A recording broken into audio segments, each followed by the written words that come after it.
Hello. Judicial law classes में आपका स्वागत है। हमारी लेबर लॉ से रिगार्डिंग जो सीरीज चल रही है उसकी आपकी ये 5th वीडियो है और इसमें हम डिस्कस करेंगे कर्मचारी बीमा न्यायालय के गठन और उसकी शक्तियों के बारे में। उससे पहले आपसे रिक्वेस्ट है कि चैनल को सब्सक्राइब जरूर कर दें और वीडियोज पे लाइक काफी कम आती है तो लाइक जरूर कर दिया करें।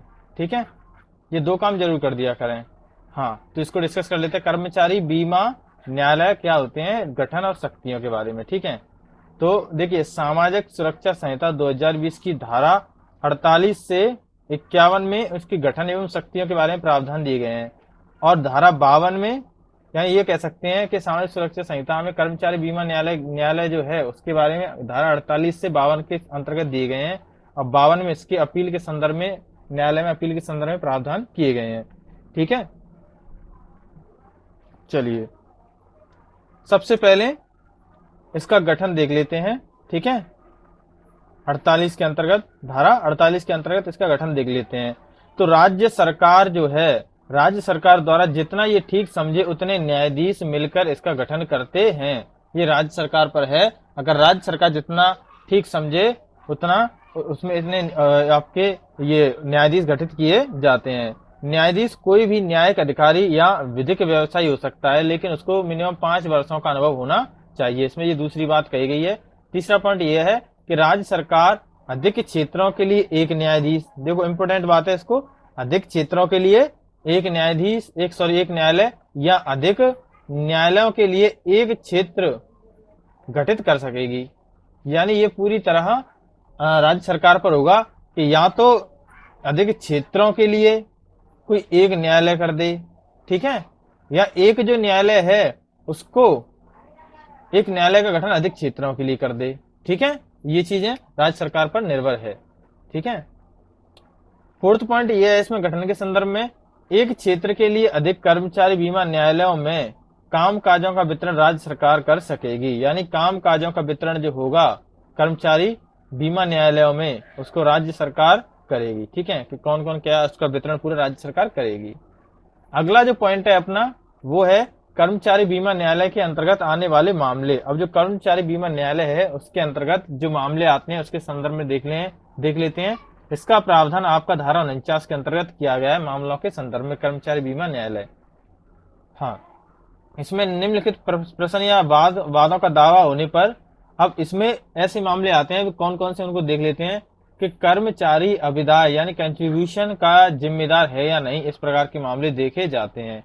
यानी कर्मचारी बीमा न्यायालय में ये देखा जाता है कि जो कर्मचारी है वो अभिदाय का जिम्मेदार है या नहीं है। दूसरा है मजदूरी दर के मामले, यानी मजदूरी दर कितनी होनी चाहिए, क्या है, उससे संबंधित जितने मामले हैं वो इसके अंतर्गत देखे जाएंगे। तीसरा पॉइंट है नियोजन द्वारा कर्मचारी अभिदाय की दर के मामले, यानी नियोजक यानी जो भी कोई उसको नियोजित करता है वर्करों को, हम इसको एक तरह से मालिक भी बोल सकते हैं।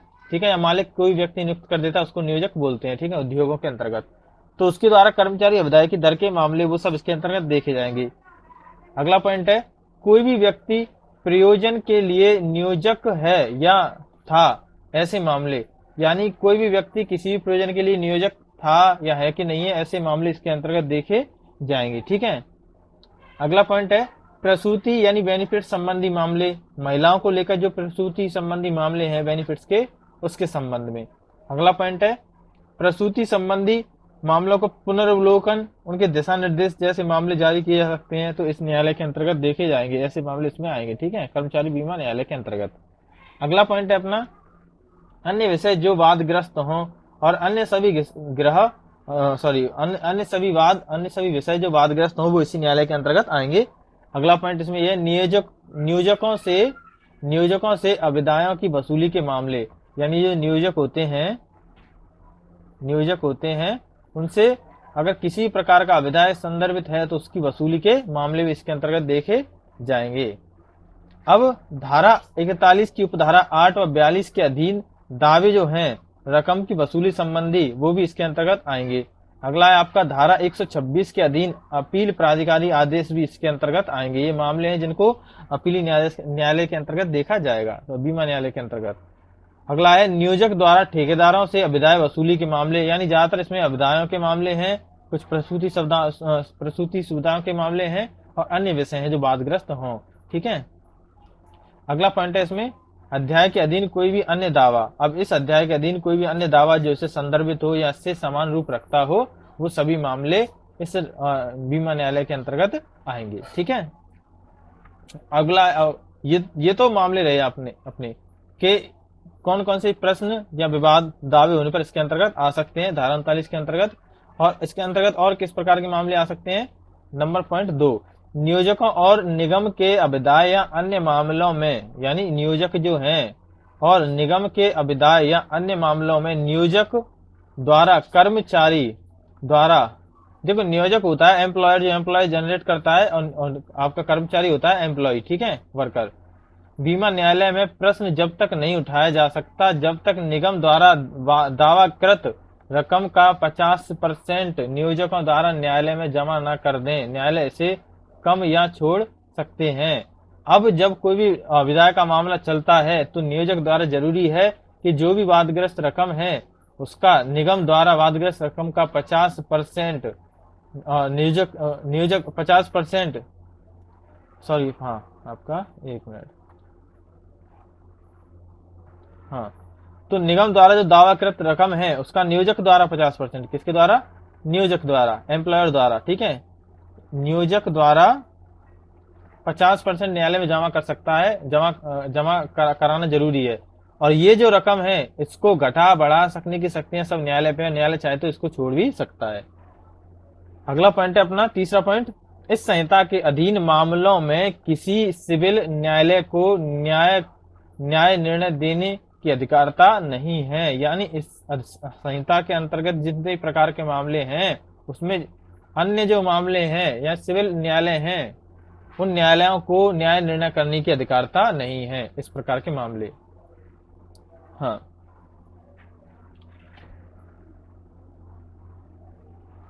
अगला पॉइंट है अपना, जो अगला टॉपिक है वो है कर्मचारी बीमा न्यायालय की शक्तियां। ये धारा 50 के अंतर्गत वर्णित हैं। अब ये कर्मचारी बीमा न्यायालय है, उसकी शक्तियां क्या हैं, उसकी पावर्स क्या है, क्या क्या कर सकते हैं, क्षेत्राधिकार क्या है उनका। ठीक है, उसको देख लेते हैं। तो पहला है कि साक्षियों को समन भेज सकते हैं, दस्तावेज प्रकटीकरण के लिए कह सकते हैं, शपथ दिला सकते हैं और अन्य संहिता के अधीन शक्तियां प्राप्त हैं। पहली बात तो यह है। दूसरी बात, इनकी शक्तियों का विवरण जो है राज्य सरकार देगी। अब इनकी शक्तियां जो है हमने पहले ही बताया था कि शक्तियों का वितरण राज्य सरकार के अधीन होता है, तो इसका विवरण जो है किसके पास क्या शक्तियां क्या कर सकते हैं इसका विवरण भी राज्य सरकार को देना पड़ेगा। ठीक है। अगला इसमें सभी खर्चों की शक्तियां न्यायालय के साथ राज्य सरकार द्वारा निर्धारित की जाएंगी। यानी जितने भी खर्चे संबंधी शक्तियां हैं, कितना खर्चा न्यायालय करेगा या सरकार या कैसे करेंगे, उसके सबका विवरण राज्य सरकार और न्यायालय दोनों मिलकर के देखेंगे।